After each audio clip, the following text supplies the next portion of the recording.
Les había pedido el día jueves, les recuerdo a los que estuvieron y a los que no, que si podían leer el libro de Ruth, porque el libro de Ruth es un libro que se lee muy fácilmente, es un libro muy cortito, pero a pesar de que es un libro corto, pequeño, en cuanto a extensión literaria se refiere, es un libro muy grande en cuanto a su grandeza espiritual. Encontramos unas lecciones realmente maravillosas, ¿eh? Así que en esta tarde vamos a disfrutar de la exposición de la palabra a través del libro de Ruth y vamos a orar en este momentito para pedir la bendición del Señor. Queremos, como siempre, dar la bienvenida a todos, especialmente a los que probablemente esta tarde estén por primera vez. Yo veo caras nuevas en esta tarde, espero que estén a gusto, que estén cómodos y que podamos disfrutar todos de la palabra del Señor en este momento. Padre Celestial, te damos muchas gracias por este tiempo hermoso de alabanza, de adoración que hemos tenido. Gracias, Padre, por este lugar que tú nos has provisto para alabar y adorar tu nombre. Queremos pedirte en esta tarde que bendigas, Señor, este estudio de tu palabra, que seamos buena tierra donde pueda ser sembrada tu bendita y poderosa palabra. Quita todo obstáculo, todo impedimento, abre nuestra mente, nuestro corazón, nuestro oído espiritual, para que podamos aprender y descubrir las maravillas de tu palabra, Señor. Ponemos delante de ti, pedimos tu bendición, que todo cuanto aquí se haga y se diga sea para tu gloria y tu honra. Gracias también por los hermanos de diferentes naciones que en este momento a través de internet están en sus hogares, en sus países, también escuchando tu palabra. Bendícelos también a ellos y a todos y a cada uno de nosotros. Aquí estamos para aprender de ti. En el nombre de tu amado Hijo Jesús. Amén y amén. Vamos al libro de Ruth, por favor, rápidamente. Ya se han leído unos versículos en esta tarde. Para los que han leído el libro, saben perfectamente que es un libro que está a continuación de la historia de los jueces, lo cual no significa que ya la historia de los jueces pasó al pasado, a la historia, y comienza una etapa nueva, sino que la historia de la familia de Elimelech y su esposa, Noemí, y de sus hijos, se lleva a cabo durante el período de los jueces. La mayoría de los comentaristas dicen que pudo ser, por lo que a continuación les voy a leer, que lo que le ocurrió a Elimelech y a Noemí y a su familia fue probablemente durante el tiempo de Gedeón, el juez llamado Gedeón.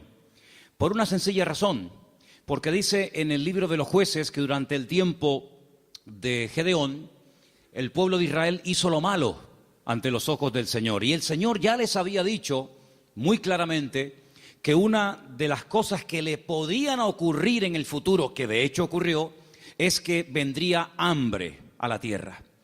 Y curiosamente, si leemos la historia de todos y de cada uno de los jueces, que es una historia de casi 300 años, muy larga, encontramos que en el tiempo, en el periodo de Gedeón, fue cuando hubo hambre. Dice que eran los madianitas, que subían de su país, subían de la parte donde ellos estaban, y dice que subían justamente en el tiempo de la cosecha y arrasaban con todo. Dejaban al pueblo muerto de hambre, el pueblo entró en una crisis económica, la gente tuvo que ir al monte a esconder en cuevas, y es cuando ellos claman al Señor y el Señor levanta a Gedeón. Así que ya nos hemos situado, la historia que vamos a contar esta tarde se llevó a cabo probablemente durante el tiempo del juez llamado Gedeón. Los personajes principales que aparecen en el capítulo 1 ya los conocéis. Elimelech, que es el padre de la familia, cuyo nombre significa mi Dios es rey. Eli, mi Dios, Melech, rey. El nombre de su esposa es Noemí, significa dulce, significa placentera. Tenía 2 hijos. El mayor se llamaba, como dice aquí, versículo 2 de Ruth capítulo 1, Malón y Kelión. Malón significa débil, enfermizo. Probablemente era un joven, un niño que desde pequeñito fue muy enfermito y los padres lo vieron así muy flaquito, muy raquítico y le pusieron este nombre que espero que no se le ocurra ponerle a ninguno de ustedes a sus hijos. ¿Cómo se llama el niño? Enfermito, debilucho. Y el otro no se queda atrás, el otro Kelión significa abatido o consumido. Dicho en términos modernos, el hecho polvo de la familia.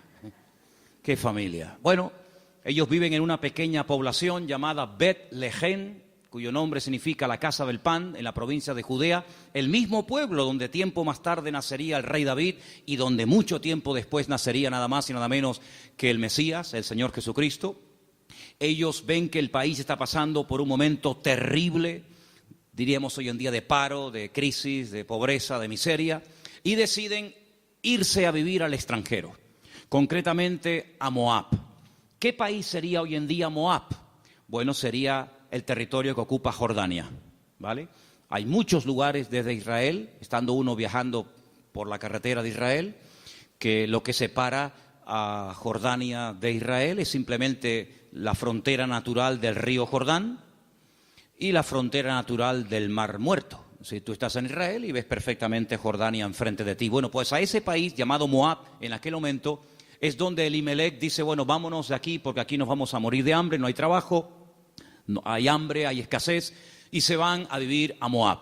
Los moabitas, como ustedes saben, es para situarnos un poquito, los moabitas eran descendientes de una de las hijas de Lot. Ustedes se acuerdan que cuando Sodoma y Gomorra fue destruida, las hijas de Lot pensaban que el único hombre que quedó vivo de toda la tierra era su padre. Y entonces ellas deciden emborrachar a su padre, mantienen relaciones con él, y de esa manera pues la raza humana no se extinguiría. Y entonces una queda embarazada, la mayor, su hijo lo llama Moab, de ahí vienen todos los moabitas, todos los que son hoy en día de Jordania, y también los amonitas, la otra hija.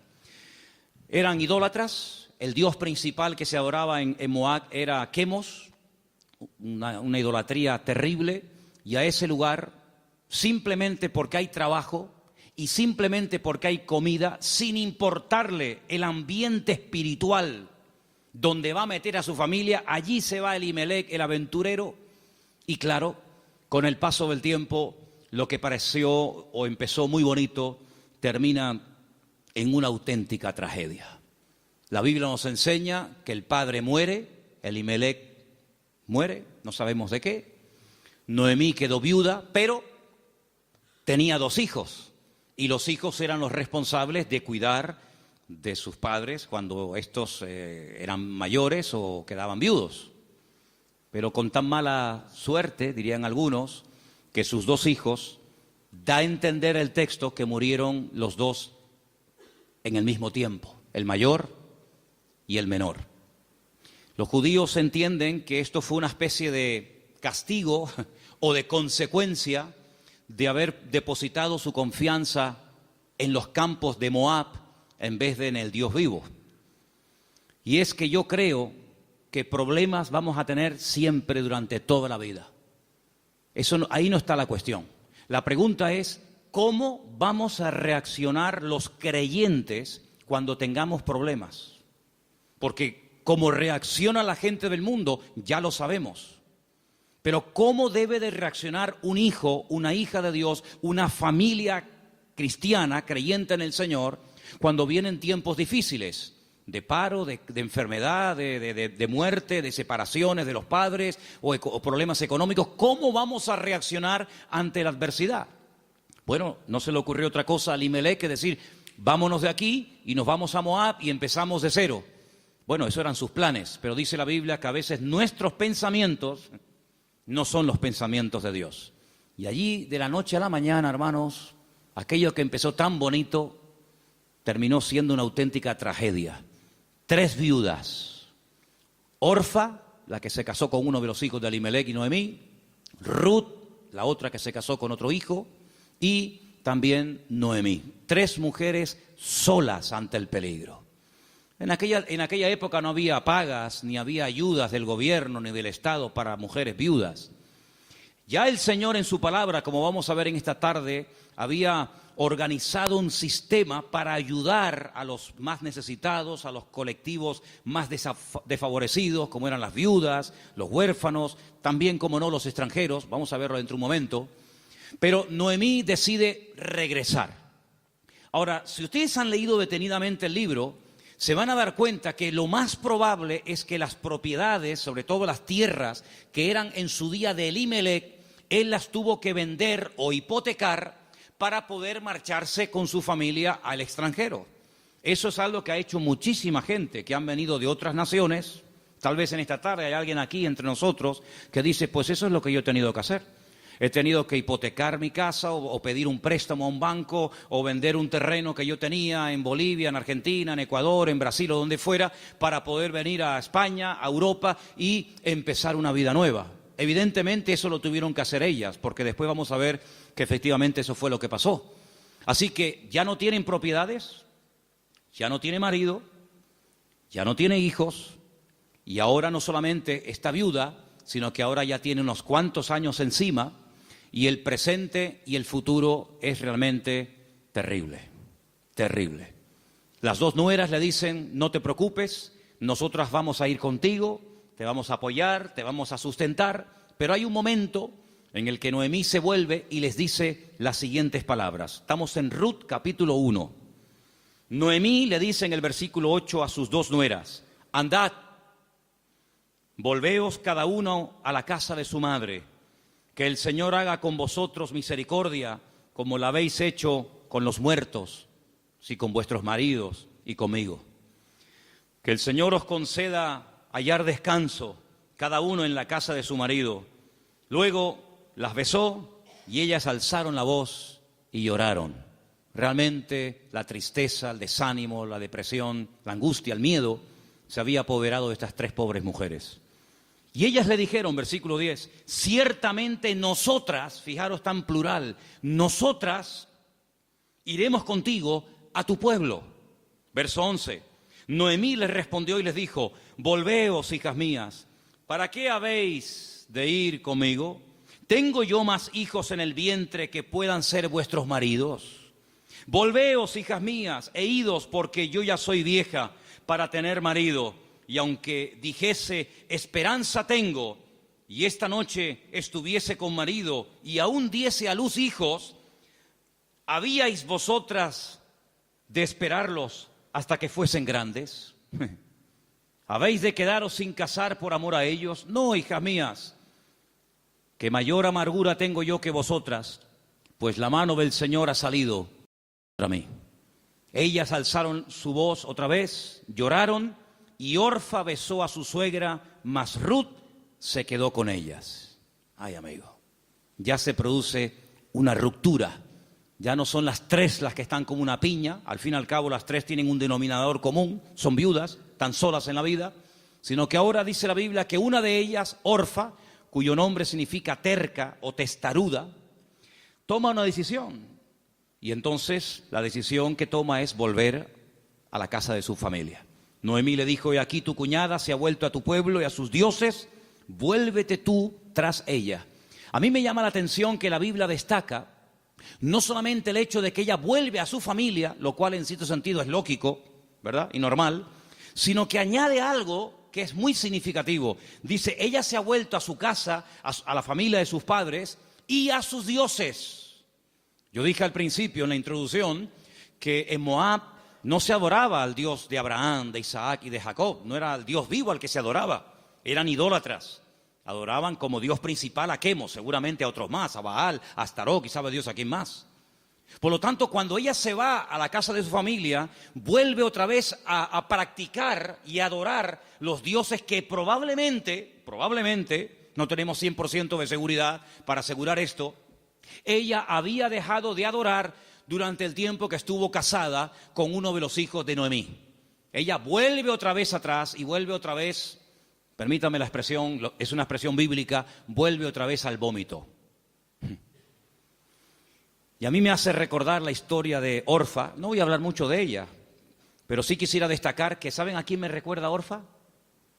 Cuando estaba preparando todo esto para el día de hoy compartir con ustedes, me venía a la cabeza el joven rico. ¿Os acordáis de la historia del joven rico? Un chico aparentemente que quería saber la verdad, que quería crecer, que quería respuestas a sus preguntas y a sus dudas. Y cuando el mismísimo Señor Jesucristo le dice, tú has hecho esto y esto y esto y esto, y está muy bien. Pero yo observo, yo noto que a ti te hace falta una cosa en la vida. Y te voy a decir qué es lo que a ti te hace falta. Y se lo dice, y dice que se puso muy triste y dio media vuelta y se marchó, y ahí acaba la historia del joven rico.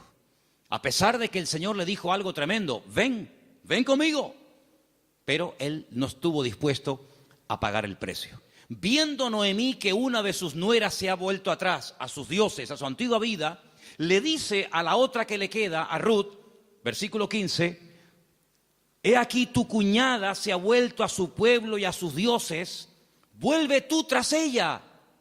Y ahora viene una de las declaraciones más hermosas de toda la Biblia.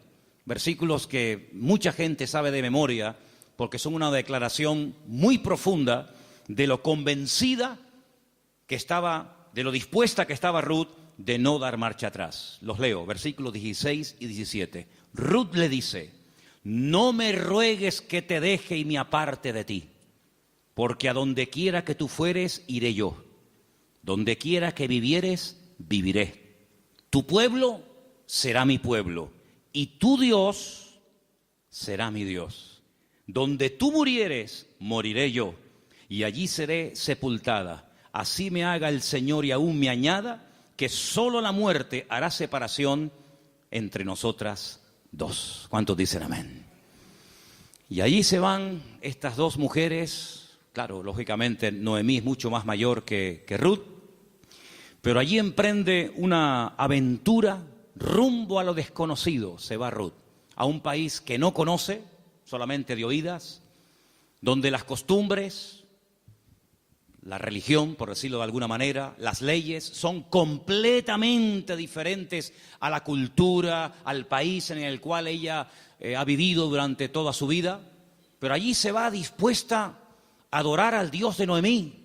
Podríamos decir, en términos que nos podamos entender en esta tarde, que Ruth verdaderamente lo que decide es convertirse, no solamente ayudar y no dejar abandonada a su suegra, sino convertirse al Dios de su suegra y lógicamente también de su marido y en su momento de su suegro. Tu pueblo será mi pueblo, tu Dios será mi Dios. El Dios monoteísta, el Dios que no acepta que se adore a otros dioses aparte de Él, sino que, como dice en su palabra, al Señor tu Dios adorarás y a Él solo servirás. ¿Cuántos dicen amén? Allí se va Ruth rumbo a lo desconocido. Y saben, hermanos, hay un capítulo en la Biblia, que es el famoso capítulo de la mujer virtuosa de Proverbios, que si no me equivoco creo que es el capítulo 31, el último capítulo del libro de Proverbios, que se llama La mujer virtuosa, Eshet Hayil. Y Ruth es la única mujer en todo el Antiguo Testamento que recibe el título de Eshet Hayil, que significa mujer virtuosa. Es decir, que cuando leas el capítulo 31 de Proverbios y que te habla de la mujer virtuosa, tú dices, bueno, ¿y quién es una mujer virtuosa? ¿A quién puedo ver como punto de referencia en la historia de la Biblia para saber a lo que se refiere el Señor? Ahí la encuentras en el libro de Ruth. Una mujer sacrificada, trabajadora, fiel, que es capaz de renunciar a todo a cambio de nada, aparentemente. Una mujer que incluso está dispuesta a morir en tierra ajena. Y fíjate que me llamó la atención que José, que estaba muriendo fuera de su tierra, estaba muriendo en Egipto, antes de morir dice que él dio orden de que, como él sabía y anticipa proféticamente la liberación de la esclavitud de Egipto, él da orden para que sus huesos se los lleven con ellos cuando salgan milagrosamente de Egipto. Y dice la Biblia que lo hicieron así, y durante 40 años, hermanos, los israelitas estuvieron dando vueltas y vueltas en el desierto, cargando los huesos de José hasta que llegan a Canaán y logran darle una digna sepultura. Sin embargo, Ruth no dice, cuando yo muera, por favor, lleven mi cuerpo, lleven mis huesos a Moab, sino que ella dice, donde a ti te entierren, que me entierren a mí ahí también al lado tuyo. Sí, una mujer decidida, una mujer comprometida, en otras palabras, una mujer con las ideas claras. ¿Cuántos dicen amén? ¿Cómo vamos a reaccionar frente a la adversidad? Porque si huyeron de Israel, de Betlehem, huyeron a Moab para buscar una mejor vida, ahora la tortilla se ha dado la vuelta. Ahora cuando regresan, ya sin marido y sin hijo, y con unos cuantos años encima, sola, viuda y sin recursos, hipotecada hasta las cejas y con otra nuera que la acompaña, pues no piensen ustedes que el retorno fue mejor que la ida. Es más, dice la Biblia que cuando las vieron entrar por el pueblo de Betlehem, toda la ciudad se echó a la calle diciendo, madre mía, podríamos utilizar el refrán popular nuestro que dice, ¿quién te ha visto y quién te ve? La mujer salió, o las mujeres salían al encuentro a saludarla y le decían, Noemí, Noemí, tantos años sin saber de ti, vienes sin marido, vienes sin hijo, vienes enferma, golpeada, herida por la vida. Y ella decía, no, por favor, no me llaméis nunca más, no me llaméis más Noemí, porque yo no tengo placer, no tengo contentamiento, ya no me alegra, ya no me llena nada en la vida. Por favor, llamadme Mará, Mará, que significa mujer amargada o afligida. ¿Qué te parece? Y ahora uno dice, bueno, ¿y ahora qué? ¿Ahora qué? ¿A qué se van a dedicar estas mujeres? Ahora sí quiero que vayamos al libro de Levítico, donde hay unos versículos que pocas veces se leen, pero vamos a ver que son muy interesantes, porque en ese pasaje de Levítico, capítulo 19, del 9 al 10, no sé si ustedes lo tenían buscado, ¿no? Okay. Capítulo 19 de Levítico, vamos a leer una ley que solamente existía en el pueblo de Israel en aquel tiempo, y es una ley tan extraordinaria, tan increíble, que fue lo que ayudó en cierto sentido a restaurar la vida de Ruth y de Noemí en aquel nuevo país para ella. Levítico capítulo 19, versículos 9 y 10, el Señor dice en su palabra, cuando ciegues la mies de tu tierra, no cegarás hasta el último rincón de ella, ni espigarás tu tierra cegada. No rebuscarás tu viña, ni recogerás el fruto caído de tu viña. Para el pobre y para el extranjero lo dejarás, dice el Señor. ¿Qué es lo que hacía la gente? Cuando iba a coger la cosecha, arrasaban con todo. Y si se caía un racimo de uvas, o se caía una espiga de trigo, o de cebada, o de lo que fuera, daban marcha atrás y lo recogían. Y si alguien se metía en aquel campo después del tiempo de la siega, estaba pelado, no había nada. Sin embargo, el Señor dice, ustedes van a ser diferentes. Esto es una ley donde el Señor muestra su amor y su compasión por el pobre, por el huérfano, por la viuda, por el extranjero, por el que no tiene prácticamente ningún recurso para buscarse la vida, como el caso de Ruth y de Noemí. Ustedes cuando vayan a cegar, no sean avariciosos, no quieran acapararlo todo. Oye, si se cae una espiga, déjala.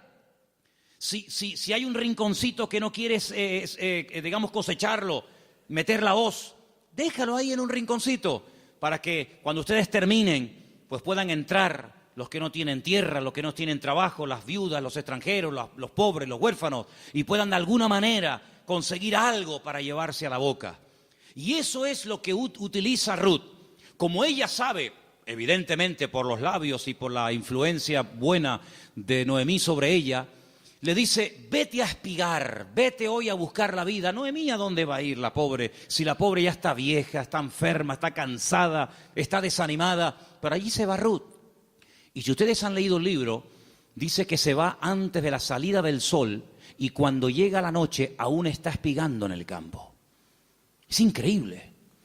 Ella podía haber recogido menos, pero ella está recogiendo para ella y también para su suegra Noemí. Y hay un momento en el que la invitan a comer. El dueño del terreno, un tal Booz, del cual hablaremos ahora, dice, ¿esta mujer quién es? Dice, esta es la nuera de Noemí, lleva todo el día trabajando. Dice, denle de beber agua. Y cuando llega la hora del almuerzo, cuando llega la hora de la comida, la Biblia dice que la invitan a comer. Y ella dice que comió hasta saciarse, pero hay un momento en el que le sobra comida y en vez de tirarla a la basura, como la mayoría de la gente hace cuando le sobra comida, dice que ella la guarda. Y cuando llega a la noche a la casa de Noemí, dice que le enseña un efa. Un efa son 35 kilos. en este caso de cebada, y dice, mira, esto es lo que yo hoy he espigado, después lo he tenido que desgranar para hacer la harina, y no solamente eso, sino que te traigo la comida que me sobró al mediodía, te la traigo para que tú comas. Cuando le pregunta a la suegra, ¿en qué campo tú has estado hoy? ¿Dónde has trabajado? Y le dice, he trabajado en el campo de un tal Booz y me ha tratado muy bien. Le ha dado orden a sus criados, a los jornaleros, de que no se metan conmigo, de que no se rían de mí, de que me traten bien, de que no me hagan pasar vergüenza. Y le dice Noemí, pues si en ese lugar te ha ido bien, sigue ahí. Eso me llama mucho la atención. Dice, no cambies de campo. Si en un sitio te ha ido bien, ¿para qué ir a otro sitio? Ayer estábamos en el sur y hablando con un señor venezolano que ha montado un negocio, me dijo una frase que yo en mi vida había oído y nos gustó mucho y nos impactó. Y dijo, nunca vuelvas al lugar donde un día fuiste feliz. Porque si vuelves a un lugar hace años donde fuiste feliz, nunca más volverás a experimentar la felicidad que añoras. Oye, me impactó aquello. Y me vino a la cabeza el texto que dice, nunca digas que los tiempos pasados fueron mejor que el tiempo presente. Dice, porque no hablarás con sabiduría. Pero Noemí se da cuenta de que hay un hombre que se llama Booz y resulta que se da cuenta la viuda Noemí de que ese tal Booz, cuyo nombre significa mi fortaleza, resulta que es Goel. Ahora hablaremos de esta palabra que es una palabra de vital importancia en la Biblia. Apréndanse esa palabra. Viene del verbo Gaal. El verbo Gaal en hebreo significa libertar. Goel es la palabra que se traduce al castellano por la palabra redentor. Ahora vamos a ver lo importante que era la figura del Goel, porque en cierto sentido vamos a ver que Booz es un tipo de Cristo. Fíjense qué importancia tiene esto. Resulta que había una ley, que vamos a leerla, hemos leído la ley de la siembra, de dejar trozos para los pobres, para las viudas, pero en Deuteronomio capítulo 25 hay una ley muy interesante que yo no sé, si la tuviéramos que poner en práctica nosotros hoy en día, si estaríamos dispuestos a cumplir con esto. Yo no sé, pero es muy interesante, no sé si alguna vez la has escuchado. Dice así, Deuteronomio capítulo 25, del versículo 5 en adelante. Dice así la palabra, escucha. Cuando hermanos, varones,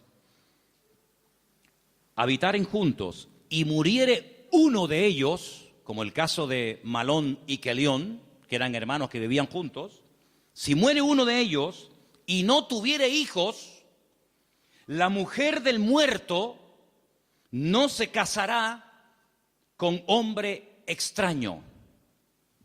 Su cuñado se llegará a ella y la tomará por mujer y hará con ella parentesco. Y el primogénito que ella diere a luz sucederá en el nombre de su hermano muerto, para que el nombre de éste no sea borrado de Israel. ¿Entendéis, no? Si el hombre no quisiere tomar a su cuñada, irá entonces su cuñada a la puerta, a los ancianos, y dirá, mi cuñado no quiere suscitar nombre en Israel a su hermano, y no quiere emparentar conmigo. Entonces los ancianos de aquella ciudad lo harán venir, hablarán con él, y si él se levantare y dijere, no quiero tomarla, se acercará entonces su cuñada delante de los ancianos, le quitará el calzado del pie, le escupirá en el rostro y le hablará y le dirá, así será hecho al varón que no quiere edificar casa a su hermano. Y se le dará este nombre en Israel, la casa del descalzado. Qué ley tan extraña, ¿no? Dos hermanos y uno de ellos muere sin haber tenido hijos, y para que no se olvide o para que no se quede su nombre borrado en la historia, el hermano vivo, que es el Goel, el Redentor, tenía que casarse con la viuda, y el primer hijo que naciera de esa relación es como si fuera hijo del hermano difunto, para que de esa manera se perpetuara su nombre y para que de esa manera las herencias y las tierras no se diluyeran en el espacio y en el tiempo. Y esto es lo que le ocurre a Ruth. Ruth resulta que se casó con un judío, con un hombre de Belén de Judea, pero ella no tuvo hijos con él. Su hermano, es decir, su cuñado, también murió. Por lo tanto, no hay posibilidad de redimirla. Pero cuando llegan a Israel, la familia de Elimelech, la familia de su marido, pues siguen viviendo allí. Y hay un pariente cercano al cual Booz le dice: oye, a ti te corresponde el derecho de casarte con Ruth. A ti te corresponde el derecho de pagar todas las deudas de Ruth. A ti te corresponde recuperar el patrimonio y las tierras que en su tiempo tuvieron que venderse para que esta familia tuviera que irse al extranjero. Es decir, te haces cargo de la tierra, te haces cargo de las deudas y te haces cargo de la viuda. Y este dice: de eso nada, de eso nada. Pagar yo deudas que no son mías y casarme yo con una mujer que a mí ni me va ni me viene.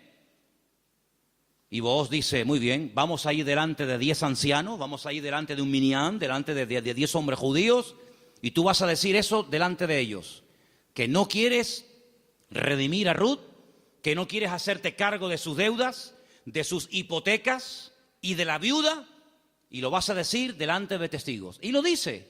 Y entonces es cuando entra en escena Booz y le dice a Ruth: hija, tú no te preocupes. Ahora, la diferencia de edad de Ruth y de Booz tenía que ser inmensa. Algunos comentaristas dicen que ese pariente que rehusó casarse con Ruth probablemente era un hermano de su suegro, de Elimelech. Y algunos comentaristas también he oído que opinan que Booz puede ser que también estuviera emparentado con su suegro, de tal manera que ya era un señor mayor, una persona ya de cierta edad, había una diferencia de edad tremenda.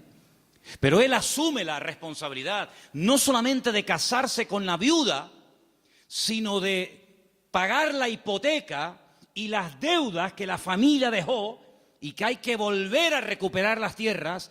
Lógicamente todo eso costaba dinero. Solamente había dos posibilidades de que en Israel una persona que se desprendiera de patrimonio pudiera volver a recuperarlo. Solamente había dos formas. Una, que llegara el año de jubileo. ¿El año de jubileo qué era? Era una celebración, una fiesta que se llevaba a cabo cada 50 años. A los 50 años las deudas quedaban anuladas. De ahí viene una parte del famoso Padre Nuestro. Padre Nuestro, perdona nuestras deudas como nosotros también perdonamos a nuestros deudores. Está inspirado un poco en el año de jubileo. Los que eran esclavos se les daba la libertad. Si alguno no quisiera, había todo un proceso para poder volver a retenerlo. Y si alguien había tenido que vender por cuestiones económicas, por necesidad, una propiedad, un terreno, cuando llegaba el año de jubileo, repito, cada 50 años, bueno, todo volvía otra vez a sus dueños originales. ¿Para qué esta ley? Para recordarle al pueblo de Israel que la usura, el querer cada vez tener más y más y más y más y más, a cambio de las desgracias ajenas, eso no se podía dar en el pueblo de Israel. Cada 50 años se empezaba de cero. Nadie le debe nada a nadie. Los ricos no iban a ser cada vez más ricos y los pobres cada vez iban a ser más pobres. De esa manera era una ley justa, una ley donde se le daba oportunidad al que se había endeudado y jamás iba a poder pagar las deudas. Fíjate qué terrible la ley de los desahucios en España. 600.000 familias, 600.000 familias, multiplica por 3 o 4 miembros cada familia, estamos hablando ya de millones de personas, tuvieron que dejar la casa que no podían pagar, los padres en algunos trancarle la nómina y un alto porcentaje se lo quitó, es decir, un sistema faraónico donde te ofrecían todo los bancos a cambio de nada, y te llamaban y te ofrecían todo llamándote a tu casa, y una vez que te tienen en su territorio, te aprieta el nudo, amigo, y de aquí no sales nunca.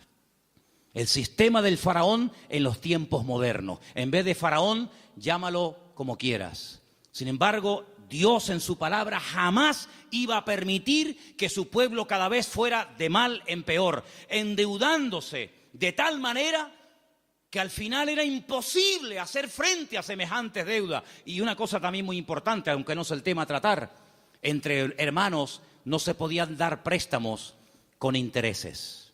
Ustedes saben que hay personas que están pagando muchos años y todavía la deuda no se ha pagado. Lo que están pagando es simplemente parte de los intereses, porque son tan elevados que por una regla de 3, cuanto más pagas, más debes. ¿Cómo se come eso, hermano? Así que la única forma de recuperar una tierra que se había vendido era llegar al año de jubileo. Pero ¿quién le aseguraba al que había vendido una propiedad, ponte que tuviera 40 o 50 años, que iba a durar otros 50 años para recuperar la tierra? Era prácticamente imposible, impensable. Pero luego había otra forma. Era otra forma. Pero claro, ahí había que tener mucho amor y mucha compasión. Y era decir, no es mi deuda, entre comillas, no es mi problema, pero yo voy a redimirte, yo voy a ser tu Goel, yo voy a asumir cuánto debes. Pues mira, tuve que vender la casa, tuve que hipotecarla, tuve que vender el terreno, tuve que hipotecar los animales. En algunos casos tuve que vender a mis hijos como esclavos a trabajar a jornal durante un tiempo. Yo me hago cargo de todas tus deudas y encima me caso contigo, levantamos descendencia y empezamos una vida nueva. ¿Cuántos dicen amén? Bueno, hermano, eso fue lo que hizo el Señor Jesucristo por todos y cada uno de nosotros, ¿sí o no? Cuando vinimos al Señor, la inmensa mayoría de los que estamos aquí y muchos de nosotros, ¿cómo vinimos al Señor? ¿En nuestro mejor momento? Yo pienso que la mayoría de los que nos hemos convertido al Señor, cuando vinimos a los pies de Cristo, vinimos en nuestro peor momento. Algunos desanimados, otros enfermos, otros enganchados, otros esclavos de no sé qué y de no sé cuánto. Pero el Señor Jesucristo dijo, a ver, ustedes tienen una deuda tremenda. Y una deuda no con un banco, no con una financiera. Ustedes tienen una deuda conmigo. Y es una deuda que no se puede pagar con trabajo, ni con dinero, ni con lágrimas, ni con sudor. Es una deuda que solamente se puede pagar con sangre. Pero no cualquier sangre, sino con la sangre preciosa de Jesucristo. Y vuestra miseria, vuestra hipoteca, vuestra crisis material y espiritual, yo me hago cargo de ella. Y yo os compro a precio de sangre. Y por eso podemos leer en Primera de Pedro unos versículos tremendos, donde basados en la ley del Goel, el que redimía al que estaba destruido, Pedro dice, tenéis que saber, hermanos queridos, Primera de Pedro 1:18, que habéis sido rescatados. Eso fue lo que hizo Booz por Ruth, rescatarla, redimirla. Vosotros fuisteis rescatados de vuestra vana manera de vivir, la cual recibisteis de vuestros padres. No con cosas corruptibles como oro o con plata, sino con la sangre preciosa de Cristo, como de un cordero sin mancha y sin contaminación, ya destinado desde antes de la fundación del mundo. Cristo, antes de que existiera Adán y Eva, antes de que existiera el jardín del Edén, Él sabía que un día iba a venir a este mundo a morir en la cruz por los pecadores. Desde antes de que el mundo existiera, ya Él sabía que su destino iba a ser ese. Desde antes de la fundación del mundo, pero manifestado en los postreros tiempos por amor de vosotros. Y mediante Él, ¿cuál creéis en Dios? Quien le resucitó de los muertos y le ha dado gloria, para que vuestra fe y esperanza sean en Dios. ¿Cuántos dicen amén? Este Booz es un hombre tremendo. Es un hombre que dice, bueno, yo soy rico, tengo tierras, tengo de todo. ¿Qué necesidad tengo yo de meterme ahora, permítame, en estos líos? Asumir deudas que yo no contraje. Si Elimelech hipotecó sus tierras y tuvo que vender sus casas, ¿a mí qué me importa? Diría alguno. Y si tuvo que irse al extranjero a buscarse la vida, y si allí murió él y sus hijos, y ahora hay una serie de mujeres que están las pobrecitas sin nada en la vida, ¿yo qué tengo que ver con todo esto? Pero Booz no es un hombre frío, insensible. Booz es un hijo de Dios. Y los hijos de Dios tenemos corazón, no solamente cabeza. ¿Cuántos dicen amén? Hay que tener corazón. Hermanos, en las vestiduras del sumo sacerdote, que las tenéis ahí si queréis ver cómo eran. El sumo sacerdote llevaba en su pecho los nombres de la familia de Israel, las tribus de Israel, Judá, Benjamín, Zabulón. Y el sumo sacerdote decía, pero si yo no soy de la tribu de Judá, ¿yo para qué tengo que llevar el nombre de una familia que no es la mía? ¿Por qué tengo yo que llevar en mi pecho el nombre de la tribu de Zabulón? Si yo soy levita. Pero es que el Señor le enseñó al pueblo de Israel a través del sumo sacerdote que para servir a Dios y para creer en el Señor y hacer su voluntad, uno tiene que tener corazón. ¿Cuántos dicen amén? Hay tanta insensibilidad, hermano, incluso en el pueblo de Dios. Sí, dicen que España es un país muy solidario, el país de más donaciones de órganos del mundo. Sí, está muy bonito. Pero hermanos, el mundo no nos tiene que dar ejemplos a nosotros, ni lecciones de solidaridad y de amor, sino que somos nosotros los que deberíamos ser la gente más solidaria y los que más apoyamos al necesitado del mundo, porque para eso el Señor nos ha puesto en esta tierra. Y Booz dijo, no, yo no me voy a limpiar las manos como tú que te has limpiado las manos, porque los que habéis leído el libro, os habéis dado cuenta que cuando al pariente cercano le dicen, oye, que hay unas tierras que son preciosas, están abandonadas, porque Elimelech se tuvo que ir al extranjero, pero son unas tierras hermosas. Este dijo, uy, estas son para mí, porque ahora junto las mías con las de Elimelech, y cuando yo me muera, mis hijos tendrán más herencia. Y tiene unos campos, y tiene unos olivares, y tiene, pero vos le dices, pero espérate un momento. No solamente hay que recuperar tierras y propiedades, sino que aquí hay algo muy importante, y es que aquí hay una vida. Aquí no solamente hablamos de cosas, aquí hablamos de seres humanos. Qué interesante que Faraón decía, llévense las bestias, llévense los animales, pero déjenme las mujeres y los niños aquí. Qué curioso, ¿no? Interesante, ¿no?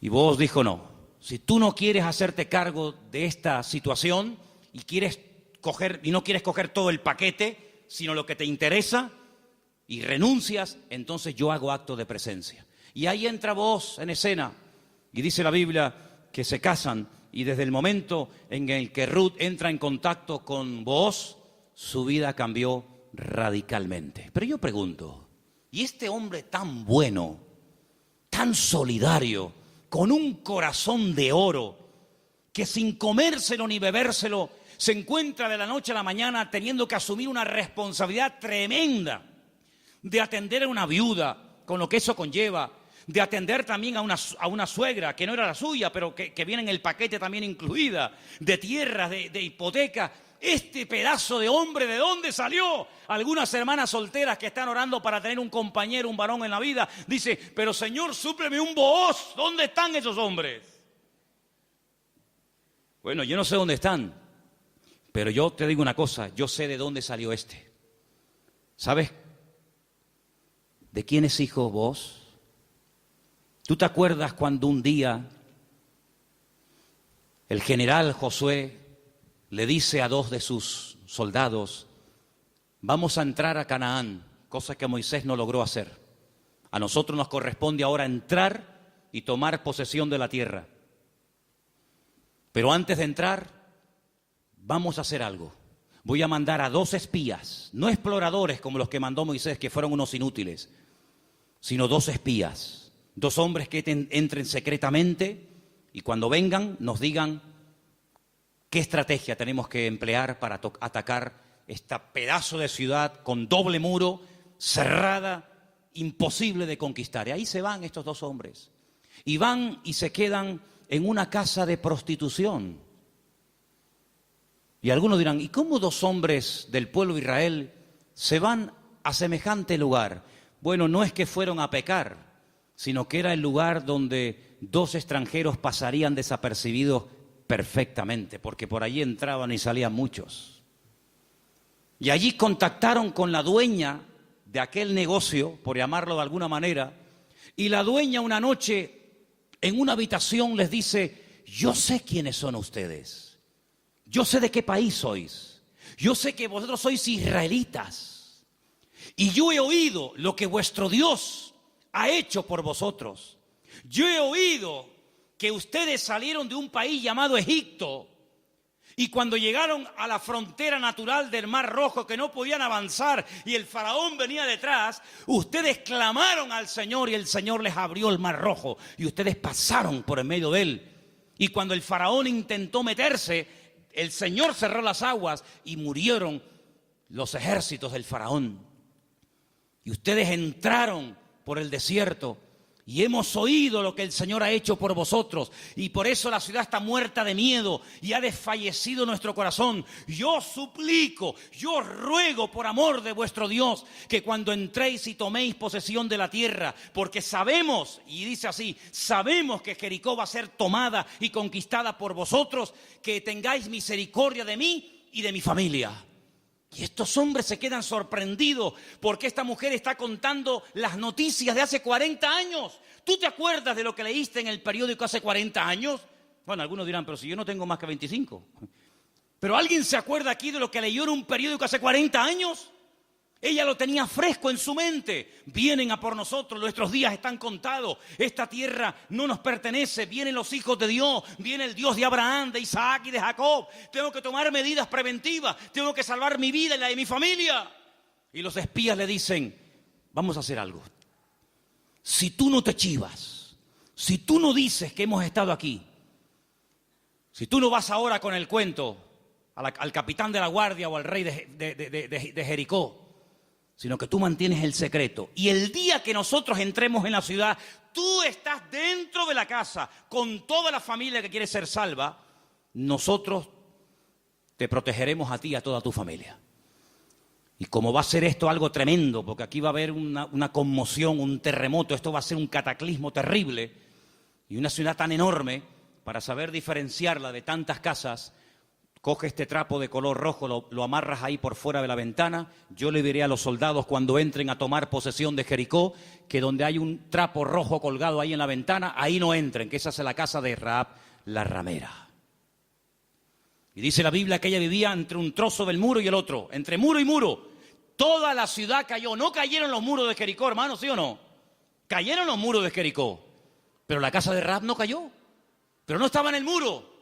Pero el que confía en el Señor verá cómo caen a su lado 1000 y 10.000 a su día. Mas a ti no llegará, dice la Biblia. Toda la ciudad cayó, hermano, como añicos. Pero la casa de Rahab se quedó ahí. Y ella se va a vivir con su familia al pueblo de Israel. Y se casa, dice la tradición, con uno de aquellos espías que se llamaba Salmón. No es que se casó con un pescado. Se casó con un señor que se llamaba Salmón. Y queda embarazada. Y cuando da a luz, nace nada más y nada menos que un hijo que le pusieron Booz. Ay, amigo, así que Booz era el hijo de Rahab, la de Jericó. Sí, amigo. ¿Qué te parece? ¿Cómo una persona puede cambiar la vida cuando pone su mirada y su confianza en las manos del Señor? De ser una mujer como era en Jericó, a lo que llegó a ser cuando lees el árbol genealógico, los antepasados de Cristo, en Mateo capítulo 1, te encuentras que en el árbol genealógico de nuestro Señor Jesucristo aparece nada más y nada menos que Rahab, aquella mujer salvada milagrosamente de la destrucción de la ciudad de Jericó. Es que en el libro de Ruth hay algo que predomina, hay un hilo conductor que lo encuentras por todas partes, y es que nuestro Dios es un Dios que es un especialista en restaurar vidas destrozadas. ¿Cuántos dicen amén? No solamente es un Dios que echa fuera demonios y un Señor que levanta al caído y un Dios que sana a los enfermos y que salva a los pecadores, sino que es un Dios que le encanta restaurar vidas destrozadas, y cuanto más difícil, mejor lo hace. ¿Cuántos dicen amén? Dile al que está a tu lado, nuestro Dios es un Dios que restaura las vidas. ¡Aleluya! Nuestro Dios restaura las vidas. ¡Aleluya! Vos, el Goel, el Redentor, asume sus responsabilidades, sabe que el primer hijo va a ser considerado no como suyo, sino como hijo del difunto, del marido de Ruth, pero no le importa, porque él no se quiere llevar la gloria en ningún momento, sino que él quiere hacer la voluntad del Señor. aunque el precio a pagar sea ese. Y por querer preservar el nombre, la memoria, el recuerdo del primer marido de Ruth, este hombre pasa a la historia por ser un gran hombre de Dios. ¿Te das cuenta? Lo que uno siembra es lo que uno cosecha. ¿Cuántos dicen amén? Ahora, no solamente el Goel, el Redentor, era el responsable de pagar las deudas del difunto y recuperar las tierras y casarse con la viuda, sino que hay un elemento que quiero mencionarlo de pasada, no aparece en el libro de Ruth, pero lo quiero comentar, y es que era el responsable de vengar la sangre, era el vengador de la sangre. Es decir, si por ejemplo al marido de Ruth lo hubieran matado, en vez de morir de una enfermedad, como aparentemente parece que murió, lo hubieran matado, Booz tenía la obligación de vengar la sangre del marido de Ruth. Era el que vengaba la sangre derramada inocentemente por cualquier persona. Pero eso no lo quiero tocar, pero también entra dentro de la responsabilidad del Goel. Ahora, hay 3 versículos que vamos a leer en esta tarde que son muy bonitos y muy interesantes, y por favor presten atención. Salmo 119, 154. Defiende mi causa y redímeme, vivifícame con tu palabra. Vuélvelo a leer otra vez, por favor. Defiende mi causa y redímeme, vivifícame con tu palabra. La figura del Redentor, la figura del Goel, estaba tan impregnada en la cultura judía, en la cultura bíblica, que los salmistas, los que escriben salmos y otras porciones de la Biblia, conociendo la importancia de este personaje tan trascendental para poder restaurar vidas destruidas, se inspiran en esa figura, y entonces el salmista, que seguramente es el autor del Salmo 119, el rey David, dice: redímeme, sé tú mi Goel. Fíjate qué importante era la figura del Goel en aquellos tiempos. Proverbios 23:11, por favor.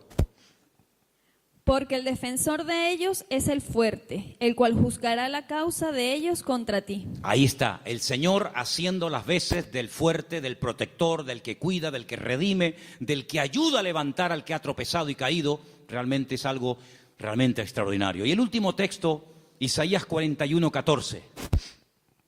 No temas, gusano de Jacob, oh vosotros los pocos de Israel, yo soy tu socorro, dice Jehová, el Santo de Israel es tu Redentor. Amén. El Santo de Israel es tu Goel, es tu Redentor. Él es el que se va a encargar. Ahora, hermano, déjeme que les diga algo. El Goel, el Redentor, ¿de qué se hacía cargo? ¿Solamente de la viuda? ¿Solamente de las deudas? Se hacía cargo de todo. El primero renunció porque quería parte de la tierra, pero no quería asumir la responsabilidad de casarse con la viuda. Booz dice: no, todo o nada. Las deudas, las hipotecas, lo que se perdió, y también de la viuda. Y hermanos, el Señor Jesucristo, cuando ha venido a nuestra vida, ¿de qué se ha hecho cargo? ¿De perdonar solamente nuestros pecados? Bueno, gloria a Dios, si solamente hubiera hecho eso el Señor, perdonar nuestros pecados y prometernos la vida eterna, bueno, gloria a Dios. Pero es que hay mucho más que eso. Es que con la salvación, con la conversión, no solamente va incluido el perdón de mis pecados, sino la protección física y espiritual de mi vida. Y Él ha prometido suplir todas mis necesidades. ¿Por qué? Porque es mi Redentor, porque es mi Goel. ¿Quién iba ahora a darle comida y vestido y atender y cuidar y mimar y amar a Ruth? Pues tú, que para eso te has casado con ella, el Goel, el Redentor. Bueno, pues eso es lo que el Señor ha hecho con nosotros. En ciertos sentidos, como que se ha casado Dios con su pueblo. A su pueblo le llama su cuerpo. Ese cuerpo tiene una cabeza que es Cristo. Y Él es el que se encarga de todos y de cada uno de los detalles de nuestra vida. Entonces, yo no entiendo cuando hay creyentes que tienen una fe muy grande para una cosa y luego para otro dudan. Pero que el Señor se ha hecho cargo y ha comprado todo. Tus deudas, tus enfermedades, tus desánimos, tus miedos, tus angustias, tus complejos, tu pecado, todo lo ha comprado el Señor. Y Él va a hacer una obra total y completa en la vida de todos y de cada uno de nosotros. ¿Cuántos dicen amén? Hermanos, en el capítulo 3 del libro de Ruth, en el versículo 1, me llamó la atención leyendo. Yo estuve leyendo en hebreo todo el libro y hay palabras que aparecen que son muy, muy interesantes. Pero hay una que particularmente me llamó la atención. En el versículo 1 dice: después le dijo su suegra Noemí: hija mía, ¿no te he de buscar hogar para ti, para que te vaya bien? Es decir, Noemí dice: yo voy a hacer todo lo posible para que tú a mi lado tengas algún día tu propio hogar. Y busqué la palabra hogar en hebreo. Y la palabra que aparece en el versículo 1, aquí traducida por hogar, es la palabra manoaj. Y cuando yo veo en el texto que pone manoaj, le digo a Elena: Elena, ¿no hay un personaje en la Biblia que se llama Manoaj? Y me dice: sí. ¿Quién era Manoaj? Sí, señor. Muy bien, hermano. Era el padre de Sansón, Manoaj. Y digo, voy a buscar lo que significa Manoaj. Y resulta de que me encuentro que la palabra hogar, Manoaj, se puede traducir por descanso, tranquilidad, reposo, quietud y otros tantos sinónimos. Y me pongo a buscar versículos en la Biblia, solamente vamos a leer 2. Me pongo a buscar versículos en la Biblia donde aparece la palabra Manoaj y me quedé sorprendido, porque una de las primeras veces que aparece la palabra Manoaj, traducida aquí en el texto castellano-español por la palabra hogar, es en Génesis 8:9, y os vais a quedar sorprendidos porque tiene que ver con un pájaro, tiene que ver con un animal. ¿Lo tenéis? Génesis capítulo 8, versículo 9, y dice así. ¿Lo tienen, chicas? ¿Sí? Vamos. Y no halló la paloma donde sentar la planta de su pie, y volvió a él al arca, porque las aguas estaban aún sobre la faz de la tierra. Entonces él extendió su mano y tomándola, la hizo entrar consigo en el arca. Noé no podía consultar el parte meteorológico, no tenía ordenador dentro del arca, no tenía WhatsApp y decir: oye, por ahí donde tú vives. Bueno, es que no podía decir eso, porque no había nadie con vida fuera del arca. ¿Y cómo consulto? ¿Cómo me atrevo yo a abrir la puerta del arca y si se me entra el agua adentro? Llevaba un año dentro de aquel barco. ¿Salgo o no salgo? Es que antes de salir hay que tomar medidas preventivas. No te tires a la piscina si no hay agua. No, hermano, eso es fe. No, eso es locura. Eso no es fe. Usted va a la piscina y está vacía. Pero dice: hermano, el justo por la fe vivirá. Y yo le diría: descanse en paz, hermano. ¡Pum! Ahí se quedó el hermano. Uy, le falló la fe. No, le falló la cabeza. Eso no es fe. Eso es un disparate. La fe no es locura. La fe es certeza, es convicción. No es disparate, ni locura, ni emoción, ni sentimiento. Es seguridad de que lo que voy a hacer, mi Dios me ha dicho que lo haga. Ahora, una cosa es que el Señor me diga: tírate a la piscina, pero no hay agua. Si tú me lo dices, yo me tiro. Pero si tú no me lo dices, yo no me tiro ni loco. ¿Cuántos dicen amén? Muy bien. Noé dice: la única forma de comprobar es mandando una paloma. Y dice que abrió la ventana, la única ventana que había en el arca, suelta la paloma, y dice que la paloma no halló lugar donde reposar. Claro, estaba todo anegado en agua, todavía no había bajado el nivel de las aguas, y ahí aparece la palabra Manoaj. No había reposo, no había un lugar donde poder decir: bueno, aquí me quedo, y aquí crío mis polluelos, y aquí me hago mi palomar, y no sé qué, no sé cuánto. No había. ¿Por qué? Porque las circunstancias todavía no estaban preparadas para salir del arca. Y otro versículo muy conocido, que ustedes se lo saben de memoria, donde aparece la palabra Manoaj, es en el Salmo 23, versículo 2. Leamos, si queréis, el 1 y el 2. Salmo 23, 1 y 2. Que se lo saben de memoria, ¿sí o no? Que dice... ¿Vamos? Dale. Jehová es mi pastor, nada me faltará. En lugares de delicados pastos me hará descansar. Junto a aguas de reposo me pastoreará. Junto a aguas de reposo. Allí donde hay calma, donde hay quietud, allí me pastoreará el Señor. Una de las características del Señor es que lo que hace el Señor trae al corazón reposo, tranquilidad, paz. ¿Cuántos dicen amén? Donde hay paz está el Señor. Donde no hay paz, dudo mucho de que el Señor esté. El apóstol Pablo le decía a los corintios: lo que yo les he enseñado es para poner orden en la iglesia, porque esto me lo dijo el Señor que compartiera. Porque en nuestras iglesias lo que caracteriza a nuestras congregaciones es el orden.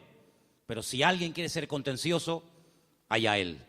Por lo tanto, hermanos, lo que Noemí le está diciendo a su nuera, Ruth, es que el anhelo de su corazón es que Ruth logre tener algún día un reposo, que logre tener un sitio de tranquilidad donde sea feliz. Y por eso se traduce por la palabra hogar. Y yo pregunto una cosa: ¿y tu hogar cómo está esta noche? ¿Tu hogar es un lugar de reposo? ¿Tu hogar es un lugar de calma y de quietud y de paz? Porque si no lo es, la culpa no la tiene Pedro Sánchez, que dimitió ayer. ¿O también se la vamos a echar a él? La culpa no es de la izquierda ni de la derecha. Cuando no hay shalom bay, como dicen los judíos, cuando no hay paz en el hogar, ¿quién tiene la culpa? La cabeza. Así que la responsabilidad principal del hombre en el hogar es traer paz al hogar. Y si no la hay, ya sabes lo que tienes que hacer. Entra en tu aposento y tu Padre que te ve en lo secreto te recompensará en público. Si no tienes recompensa en público, es porque hace mucho tiempo que no estás en lo secreto, en lo escondido con Dios. ¿Cómo reaccionamos ante la adversidad? Es el título del mensaje de hoy. ¿Cómo reaccionamos cuando algo va mal? Siempre tenemos la tendencia de echarle la culpa a algo o a alguien. Si no es el pastor, es la mujer del pastor. Si no es la derecha, es la izquierda. Si no es el frío, es el calor. Si no es el que se fue, es el que se quedó. Siempre buscamos un chivo expiatorio al que echarle la culpa. Noemí, hay un momento cuando ella regresa del extranjero que le dice a la población de Betlehem: no me llaméis Noemí, porque la mano del Señor se ha vuelto contra mí. La mano del Señor no está contra ninguno de sus hijos. Simplemente que hay un trato, hay circunstancias, hay situaciones en la vida por las cuales tendremos que pasar, nos guste o no. Pero no tenemos que tener ningún temor, porque lo que permita el Señor en nuestra vida, todo absolutamente está bajo la mano y el control de nuestro Dios. ¿Cuántos dicen amén? Y eso fue lo que consiguió Ruth. Un hogar de paz, de quietud y de calma. Y quiero terminar leyendo unos versículos del libro de Ruth, capítulo 4, versículo 11, que fue la bendición que pronunciaron, la bendición que le dieron a los que se casaban ese día, a Ruth y a Booz. Capítulo 4, versículo 11. Dijeron los que estaban allí congregados, los testigos, todos los que estaban en el pueblo, desde el pueblo a la puerta con los ancianos, dijeron: testigos somos.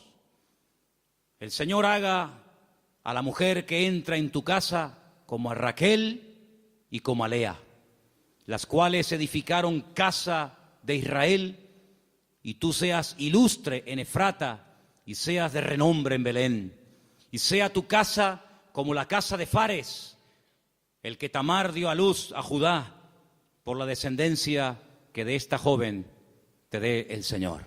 Y Booz tomó a Ruth, y ella fue su mujer, y se llegó a ella, y el Señor le dio que concibiese y diese a luz un hijo.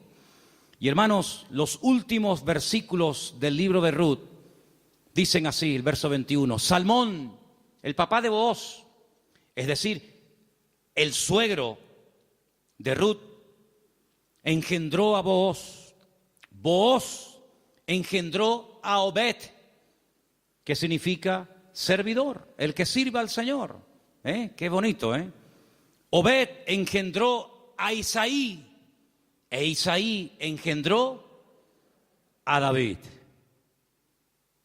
Luego, si no me equivoco, Ruth fue bisabuela, ¿sí?, del rey David. ¡Qué cambio, hermanos! ¡Qué cambio! ¿Cómo empieza el libro?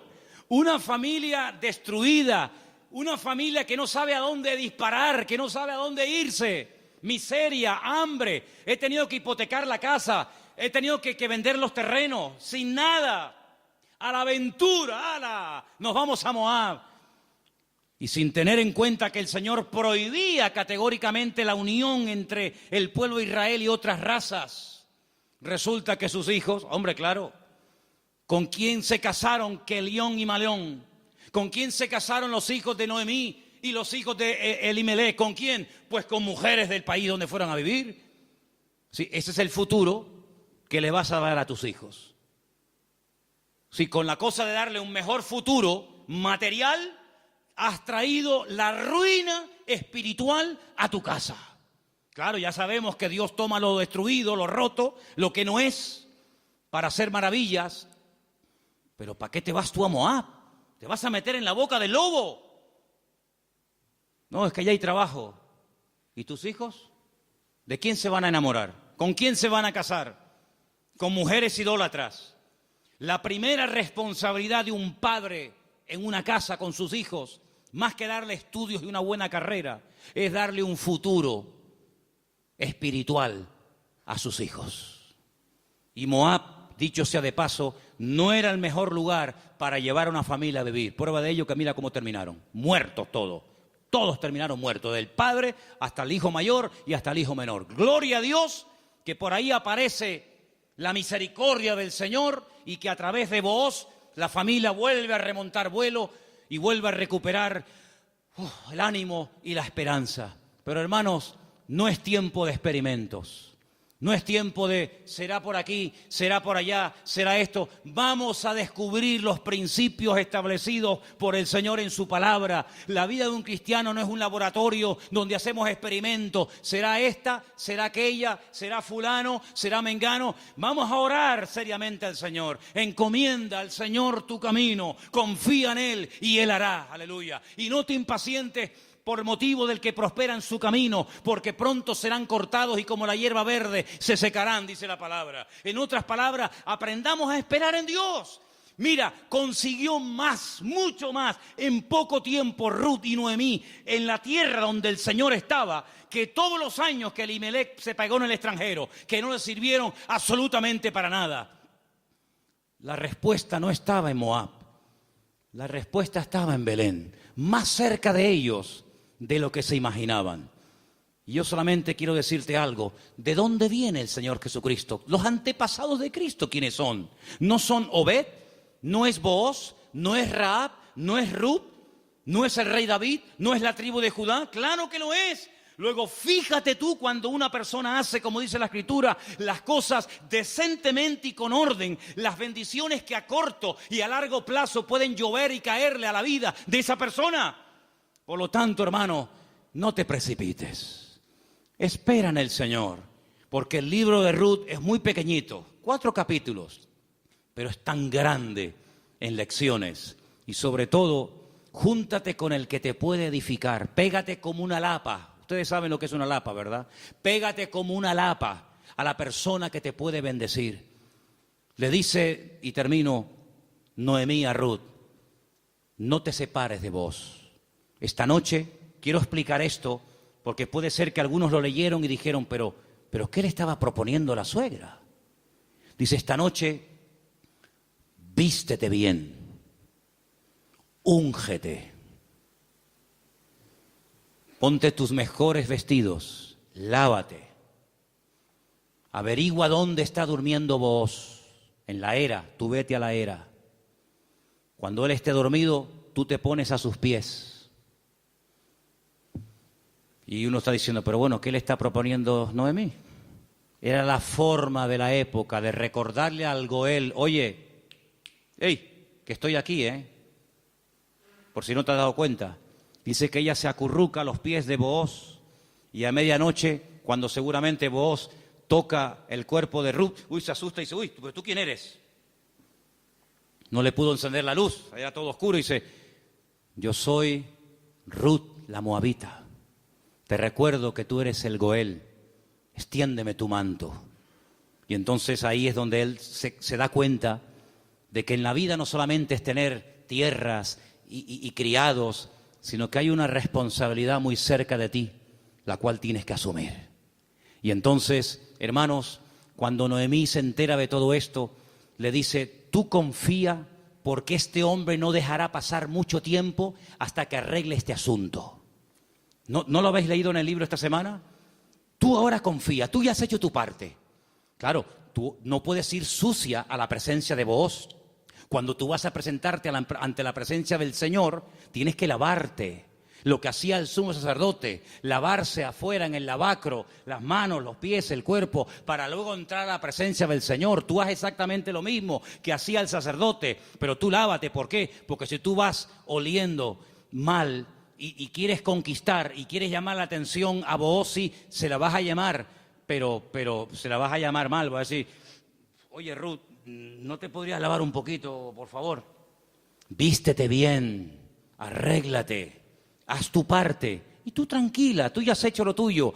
Yo te aseguro de que este hombre no dejará pasar mucho tiempo hasta que este tema sea solucionado. Hermanos, si esa era la confianza que tenía Noemí en Booz, al ser un hombre de Dios, que al percatarse, al estar informado de una situación que solamente él podía solucionar, ¿cuánto más nuestro Padre Celestial nos dará las cosas que nosotros pedimos y pedimos con fe si sabemos esperar en Él? No dejará pasar mucho tiempo el Señor hasta decir, yo asumo mis responsabilidades y mi responsabilidad es ser tu pastor, proveer tus necesidades, cuidarte y protegerte todos los días de tu vida. Si Booz se encargó de Ruth, ¿cómo no se va a encargar nuestro Goel, nuestro Redentor, nuestro Rey de Reyes y Señor de Señores, de tus hijos, de tu esposa, de tu trabajo, de tu salud, de tu familia, cuando Él es el Señor Todopoderoso que todo lo sabe, todo lo conoce y ni siquiera hemos abierto la boca y ya el Señor sabe lo que mi vida necesita? Por lo tanto, ese fuerte aplauso a nuestro Goel,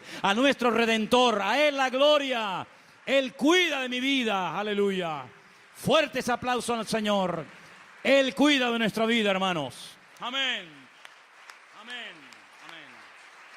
Amén. Amén. Amén. Amén. Aleluya. Cierra tus ojos, hermano. La paloma volvió por la tarde, después de dar vueltas y vueltas y vueltas y no encontrar un lugar donde poder posarse y descansar. Noé entendió que aún no era el tiempo. Pero ¿sabes qué?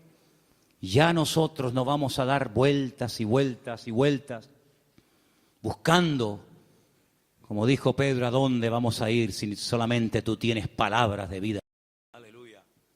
La búsqueda ya se detuvo hace tiempo, cuando nos dimos cuenta de que bebiendo de los pozos de esta vida siempre volvíamos otra vez a tener sed, hasta que probamos el agua viva de nuestro Dios.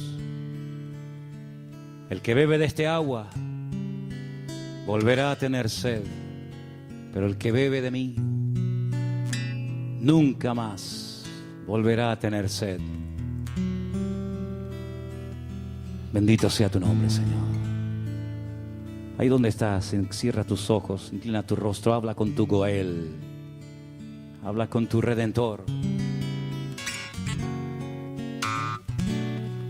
Dile, Señor, hazte cargo de mi vida, Señor.